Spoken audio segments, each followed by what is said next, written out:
Okay, dear students, today I'll be talking about the historical background of Renaissance. In England, there was an important change in religion and politics when King Henry VIII made himself the head of the Church of England, and he brought church and state together. He cut all contact with Catholic Church and the Pope in the Rome. And it was part of a reaction against the Catholic Church in many parts of Europe. If you talk about Protestantism, so it became more and more important and gave a whole new vision of man's relation with God. Many writers wrote during this time. We had Erasmus, a Dutch thinker. He wrote of mankind as central to the world, and this humanist concern was the basis of most Renaissance thought. The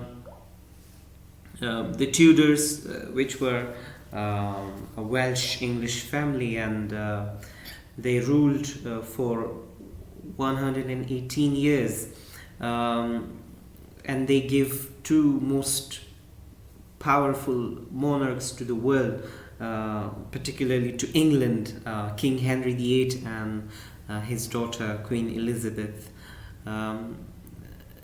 Henry VIII married Anne Boleyn, and they gave birth to Queen Elizabeth.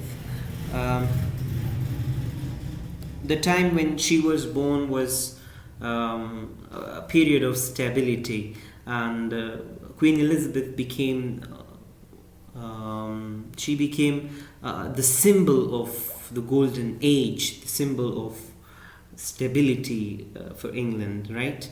Following her execution, her mother's execution, following her mother's execution, Elizabeth was declared illegitimate by Parliament. And then she suffered a lot.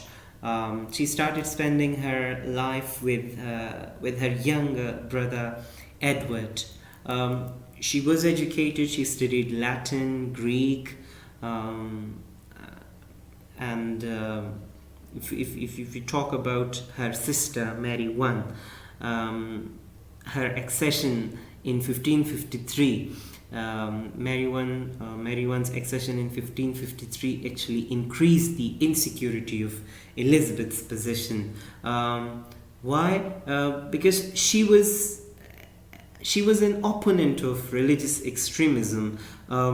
She was seen as natural focus for the Protestant faction, and she was also involved in Sir Thomas White's rebellion, and therefore she was imprisoned in 1554, right? 1554.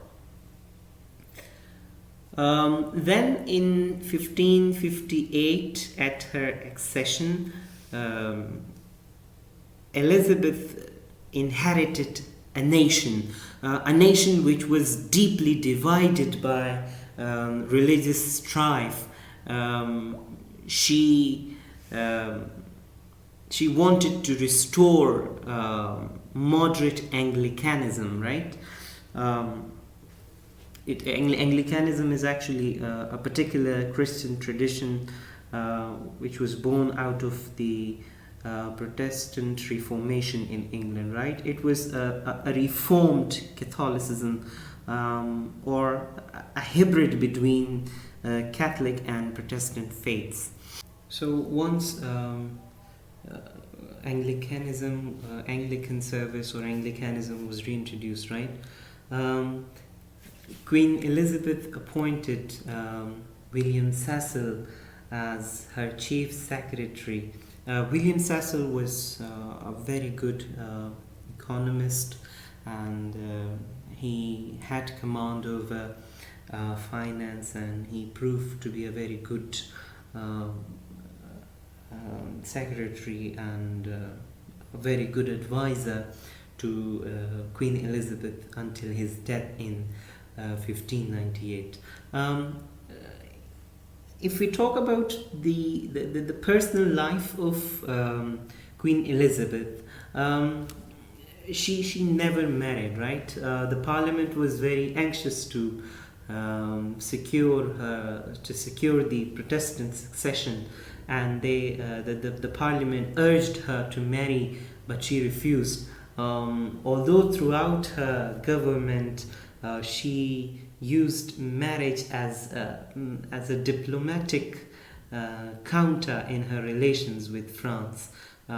She had romantic relationships with a number of men, like this one, Robert Devereux, but she never married, right?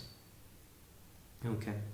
Um, Queen Elizabeth was Protestant, and her predecessor, Mary I, she had been a repressive Catholic, and she married to the most fanatically Catholic sovereign in Europe, Philip II of Spain, right? Although Elizabeth cut the ties with Rome, but the loyalty of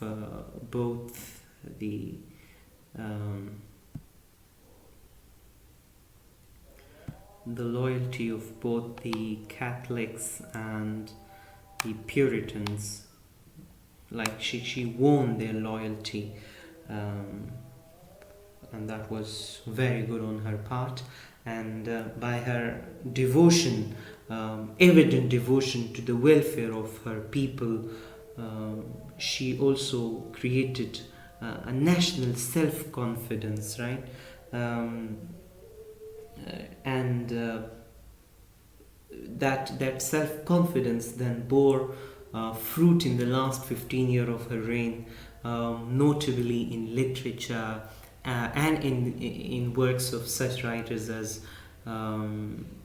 Edmund Spenser, Christopher Marlowe, William Shakespeare, right? Then what happened is that in 1588, I'm sorry, I haven't written the date. 15. I don't know how to write on this. 1588. Yes. In 1558, Philip of Spain, he attempted to conquer England, but he was defeated, right? And his great Spanish fleet, which was Armada, was it was defeated by Sir Francis Drake. Sir Francis Drake was then regarded as the national hero, and he was one of the commanders of the English fleet, right? And this victory, this defeat of the Spanish fleet was a great triumph for Elizabeth and for her nation. England's enemies, Spain in particular, were defeated, and England and the English controlled the seas of the world, and they explored and brought valuable goods from the New World. And this was closely linked with Renaissance search for new ways of the world and understanding the universe, right? Renaissance was the beginning of the modern world in areas of geography, science, politics and religion and society and many other things, right? If you talk about London, so London became not only the capital of England but also the main city of the known world. And if we talk about English language, So English, in hands of writers like Spencer, Shakespeare, became the modern language that we can recognize today.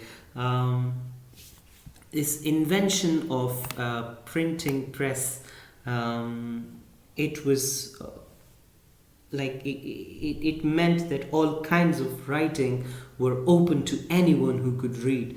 Many new forms of writing were developed.